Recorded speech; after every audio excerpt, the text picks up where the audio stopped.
چاہیے، اس لیے کہ شکر ادا کرنے سے اللہ کی نعمتوں میں اضافہ ہوتا ہے۔ لَئِن شَكَرْتُمْ لَأَزِيدَنَّكُمْ وَلَئِن كَفَرْتُمْ إِنَّ عَذَابِي لَشَدِيدٌ۔ اگر تم میری نعمتوں کا شکر ادا کرو گے، ہم نعمتوں میں اضافہ کرتے رہیں، نعمتیں بڑھاتے رہیں گے۔ ہم اور آپ سمجھتے ہیں کہ نعمت صرف یہی ہے کہ ہمیں مال و دولت مل جائے، ہمیں روپیہ پیسہ مل جائے اور ہمیں فراوانی حاصل ہو جائے، بنگلہ گاڑی مل جائے تو ہم سمجھتے ہیں کہ ہمیں نعمت مل گئی۔ حالانکہ سب سے بڑی نعمت تو دین کی نعمت ہے، اللہ کے حکموں پر چلنے کی توفیق مل گئی۔ اس سے بڑی نعمت کیا ہو سکتی ہے، جس سے ہماری دنیا بھی سنورے گی اور آخرت بھی بنے گی۔ تو جو نعمت ہے اصل میں اس کو آج ہم نے نعمت سمجھا ہی نہیں۔ اللہ کے احکامات پر عمل کر لینا اور اس کی توفیق کا مل جانا، یہ اللہ کی بہت بڑی نعمت ہے۔ جب بھی ہمیں کسی عبادت کی توفیق ملے، ہمیں اس پر اللہ کا شکر ادا کرنا چاہیے۔ بہرحال تو ہمارا اور آپ کو تھوڑی دیر یہاں بیٹھنا دین کی نسبت پر ہے۔ دوستو، دین یہ انتہائی قیمتی چیز ہے۔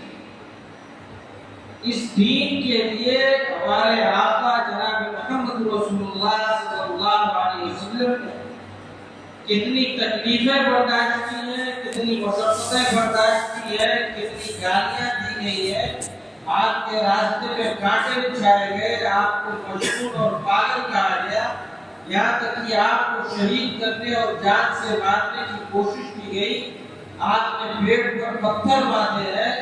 تاکہ یہ دین ہم تک اور آپ تک پہنچ سکے۔ اسی دین پر اللہ تعالیٰ نے ساری انسانیت کی کامیابی کا مدار رکھا ہے۔ جب انسان کی زندگی کے اندر دین ہوگا، یعنی اللہ کا حکم اور جناب محمد رسول اللہ صلی اللہ علیہ وسلم کا طریقہ ہوگا،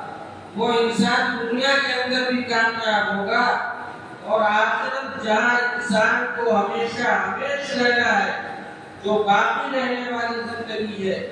لا مقنعی زندگی ہے، لا محبوس زندگی ہے، وہ زندگی بھی انشاءاللہ کامیاب ہوگی۔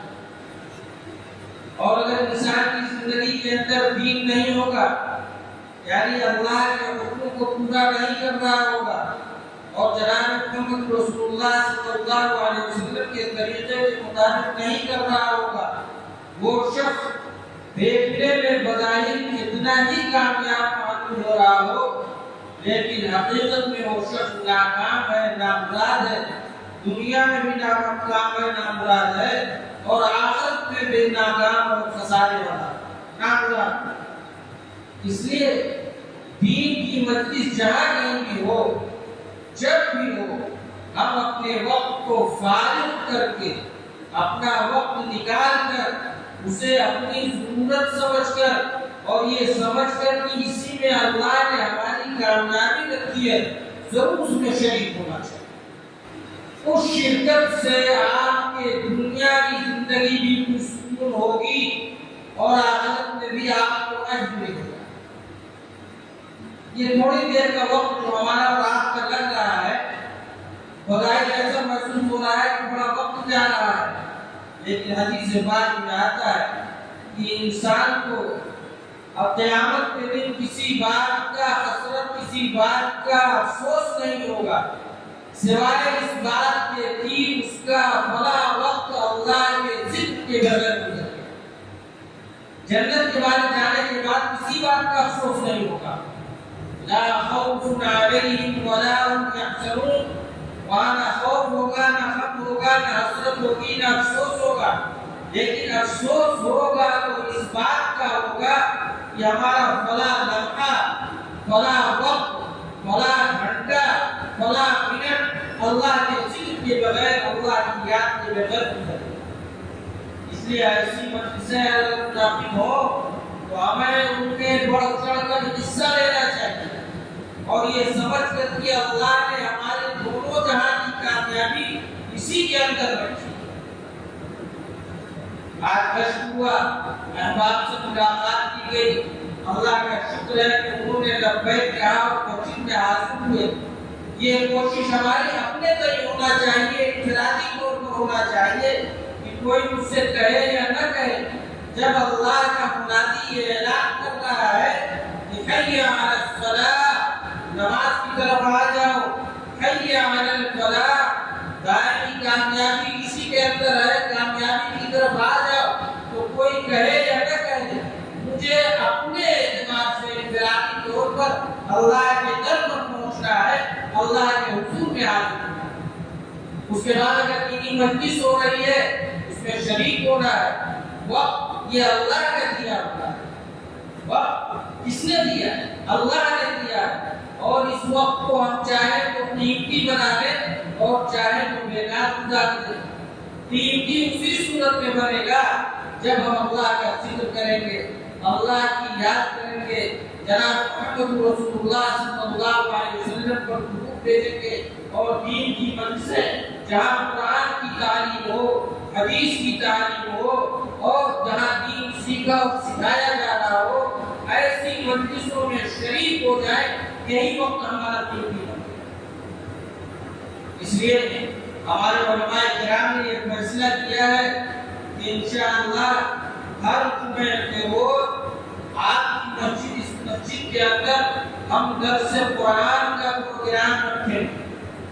یعنی قرآن سیکھنے اور سکھانے کا پروگرام ہے۔ قرآن یہ اللہ تبارک و تعالیٰ کی کتاب ہے، اور اس کے سیکھنے سکھانے کی مجلس اللہ کے رسول صلی اللہ علیہ وسلم نے فرمایا مجتمع قوم بیت من بیوت اللہ تعالی یتلون کتاب اللہ ویتدارسونہ الا نزلت علیہم السکینہ وحفتهم الملائکہ وغشیتهم الرحمہ۔ یہ اللہ کوئی بھی جماعت، کوئی بھی قوم جب اللہ کے گھروں میں سے کسی گھر میں، یعنی مسجد کے اندر اس نیت سے اور اس ارادے سے بیٹھتی ہے کہ وہاں قرآن کی تلاوت ہوگی، قرآن کا سیکھنا سکھانا ہوگا اور قرآن کی تعلیم ہوگی، تو ایسی مجلسوں پر اللہ تبارک و تعالیٰ سکینہ اور خصوصی رحمت نازل فرماتا ہے، اور فرشتے اس مجلس کے اندر شامل ہوتے ہیں، شریک ہوتے ہیں، اور زمین سے لے کر آسمان تک فرشتے سب مان کر اس مجلس کی باتیں سنا کرتے ہیں، اور اس پر اللہ تبارک و تعالیٰ کی خصوصی رحمت نازل ہوا کرتی ہے۔ یہ حلقہ انشاءاللہ آپ کی مجلس مسجد میں ہر جمعے کو بعد نماز مغرب لگا کرے گا، وہ یہ نیت کریں، ارادہ کریں، عزم کریں، انشاءاللہ ہم کہیں بھی ہوں گے اور ہمارے پاس وقت ہو نہ ہو، اسے دنیا کے جھمیلوں سے فارغ کر کے اللہ کی کتاب کو سیکھنے اور سکھانے کے لیے ہم اس مسجد کے اندر، اس مجلس کے اندر ضرور شریک ہوں گے انشاءاللہ۔ قرآن کریم کی اللہ تبارک و تعالیٰ کی کتاب ہے، ایسی کتاب ہدایت کہ دنیا کی کوئی کتاب یا کوئی بھی آسمانی کتاب اس کا مقابلہ کر ہی نہیں سکتی۔ یہ تو اللہ تبارک و تعالیٰ کی طرف سے نازل ہوئی، اس کی تلاوت سوا، اس کا سیکھنا سکھانا سوا، اس کا دیکھنا سوا، اسے چھونا سوا، یہاں تک کہ قرآن کریم کی ایک حرف اگر کسی نے کہہ دیا تو اللہ تبارک و تعالیٰ اسے 10 دے دیا تھا۔ قرآن کے ایک حرف کو اگر تلاوت کر لیا، الف لام میم کہہ دیا، الف ایک حرف ہو گیا، لام ایک حرف ہو گیا، میم ایک حرف ہو گیا، صرف الف لام میم کہہ دیا، اللہ تبارک و تعالیٰ اسے 30 نے کیا تھا۔ تو ایسی عظیم کتاب کو کلام اللہ ہے، اللہ کا کلام ہے، اس کے سیکھنے سکھانے کے لیے اگر ہمارے پاس وقت نہیں ہے اور ہمارے پاس عذر اور بہانہ ہے تو ہم سے بڑا بدقسمت کوئی ہو ہی نہیں سکتا۔ قرآن پر ہماری سفارش کرے گا،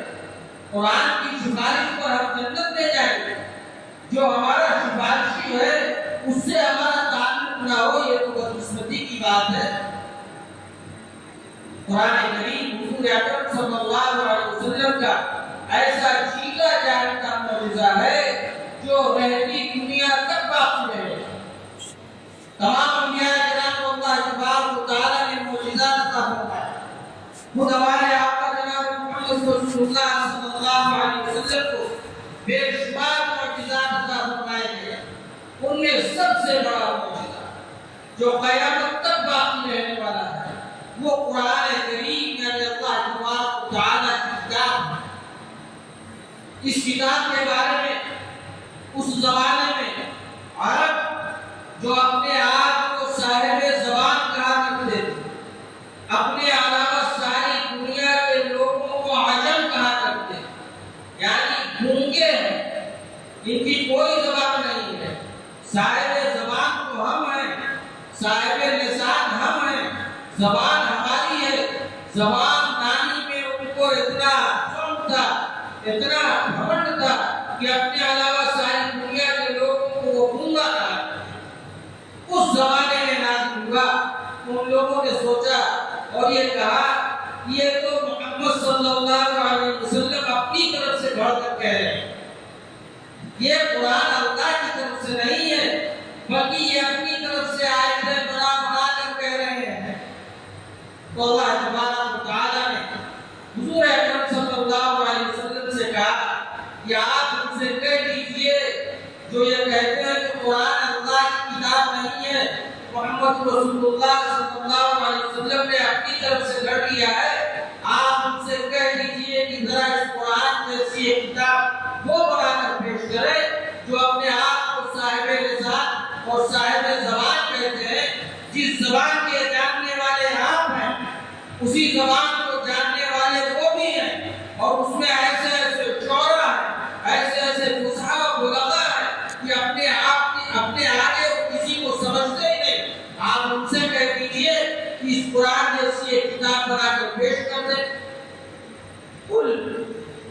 بلکہ صرف وہی نہیں بلکہ اللہ نے یوں کہا کہ آپ انسانوں نہیں بلکہ جناتوں سے بھی کہہ دیجئے قل لئن اجتمعت الجن والانس على ان يأتوا بمثل هذا القرآن لا يأتون بمثله ولو كان بعضهم لبعض ظهيرا۔ آپ یہ کہہ دیجئے کہ اگر دنیا کے سارے انسان اور جنات اکٹھا ہو کر اس قرآن جیسی کتاب لانا چاہیں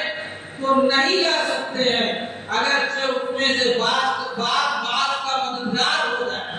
ایک آیت تم بناؤ، ایک تم بنا دو، ایک تم بنا دو، اس طریقے سے دنیا کے سارے انسان اور جنات مل کر یہ چاہیں کہ قرآن جیسی ایک کتاب بنا دے، نہیں بنا سکتے۔ جب قرآن جیسی کتاب نہیں لا سکے اور قرآن جیسی کتاب تو اللہ تعالیٰ نے پھر کہا کہ چلو ہلکا کر دیتے، تم کہتے ہو کہ محمد صلی اللہ علیہ وسلم اپنی طرف سے بنا کر کہہ رہے ہیں، تو آپ کہہ دیجئے اس جیسی 10 صورتیں بنا کر پیش کریں۔ قرآن کے اندر 114 صورتیں ہیں، اس 114 میں سے صرف 10 صورتیں اور چھوٹی چھوٹی صورتیں ہیں۔ والعصر انا اعطیناک الکوثر قل هو اللہ احد قل اعوذ برب الفلق قل اعوذ برب الناس، یہ چھوٹی چھوٹی صورتیں ہیں۔ اللہ نے ان کی بھی تخصیص نہیں کی بلکہ یہ کہا قل، اگر یہ لوگ کہہ رہے ہیں کہ یہ محمد صلی اللہ علیہ وسلم کی طرف سے گھڑی ہوئی کتاب ہے، محمد کی بنائی ہوئی کتاب ہے، فَأْتُوا بِعَشْرِ سُوَرٍ مِثْلِهِ مُفْتَرَيَاتٍ، تو آپ ان سے کہہ دیجئے کہ اس جیسی 10 صورتیں پیش کر دیں، نہیں پیش کر سکے اور نہ کر سکے۔ پھر اللہ تعالیٰ نے کہا چلو اور کر دیتے ہیں اور ہلکا چیلنج تمہیں دیتے ہیں، ان کنتم فی ریب مما نزلنا علی عبدنا فأتوا بسورۃ من مثلہ، اگر یہ تم کو شک ہے، تم کو شبہ ہے، تم یہ کہہ رہے ہو کہ محمد کی بنائی ہوئی کتاب ہے، فأتوا بسورۃ من مثلہ، قرآن جیسی ایک نہیں پیش کر سکتے۔ وَادْعُوا شُهَدَاءَكُم مِّن دُونِ اللَّهِ إِن كُنتُمْ صَادِقِينَ، اللہ کو چھوڑ کر باقی جس کو بلانا چاہتے ہو بلا لو، قرآن جیسی ایک سنت بنا کر پیش کر دو تو ہم مان جائیں گے حکومت کا تھا۔ یہ کتاب ہدایت ہے، یہ امینوں کے امین یعنی اللہ تبارک و تعالی نے جبرائیل امین کے ذریعے سے محمد امین صلی اللہ علیہ وسلم پر نازل فرمایا۔ حامیم تنزیل من الرحمن الرحیم، یہ اللہ تبارک و تعالی کی طرف سے نازل کردہ کتاب ہے۔ اس کتاب کو آج ہم نے کاغذوں پر سجا کر رکھا ہے۔ قرآن سیکھنا سکھانا تو دور کی بات، اس کی طرف رمضان کے علاوہ وہ بھی خوش قسمت لوگ ہیں جنہیں رمضان میں قرآن بولنے اور پڑھنے کی توفیق ہو جاتی ہے، ورنہ سال کا سال بلکہ یوں کہہ لیجیے کہ عمر کی عمر گزر رہی ہے، قرآن کی تلاوت کا نمبر ہی نہیں آتا، نمبر ہی نہیں آتا۔ یہ مسلم قوم ہے، یہ وہ قوم ہے جسے قرآن کی جیسی عظیم راہ ہدایت کی کتاب نصیب ہوئی، اس کا قرآن سے یہ تعلق ہے۔ اس لیے میرے دوستو اس طرف دھیان دینے کی ضرورت ہے، توجہ دینے کی ضرورت ہے، بلکہ سارے کاموں کو پیچھے چھوڑ کر قرآن کو سیکھنے اور سکھانے کی ضرورت۔ اس کے لیے سب لوگ تیار ہیں انشاءاللہ۔ جب جمعہ کے روز اس مسجد میں علماء کا حلقہ ہوگا، قرآن کا درس ہوگا،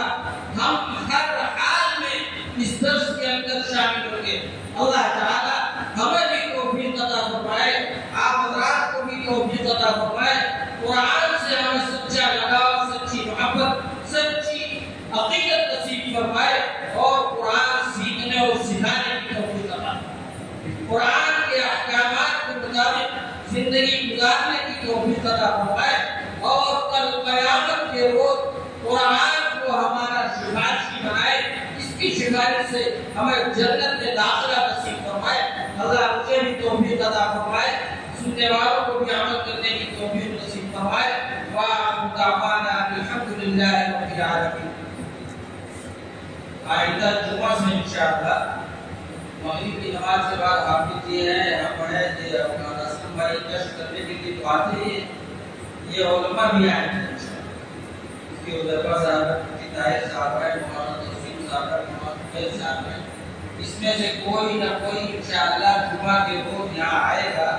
اور قرآن کریم کی ایک آیت دو آیت پڑھ کر اس کا ترجمہ، اس کی تفسیر، اور جسے شوق ہو، شوق تو ہر ایک کو ہونا چاہیے، قرآن کے الفاظ بھی ان سے سیکھیں، اس کا ترجمہ بتائیں گے، اس کی تفسیر بتائیں گے، 10 یا 15 منٹ کا وقت آپ کا لگے گا۔ انشاءاللہ سب لوگ شریک ہوں گے انشاءاللہ، اللہ ہم سب کو عمل